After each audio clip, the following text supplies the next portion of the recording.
Seul devant ce campement, il ne peut que constater son impuissance. Dimanche, lorsque les gens du voyage sont arrivés, le maire a bloqué l'accès au terrain avec sa voiture. Le climat s'est tendu, certains ont alors forcé le passage en cassant une clôture pour s'installer coûte que coûte. Il y avait une centaine de personnes qui s'interposaient en face de moi et qui ont fait pression pour me faire partir de force.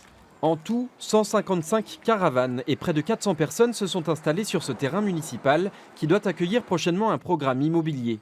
Le maire a porté plainte pour occupation illégale.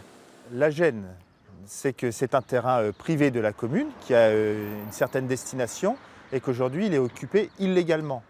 Il n'y a pas eu de demande. Dans une commune, quand quelqu'un veut occuper un terrain municipal, le minimum c'est de demander l'autorisation. Aujourd'hui il y a une occupation illégale et en force.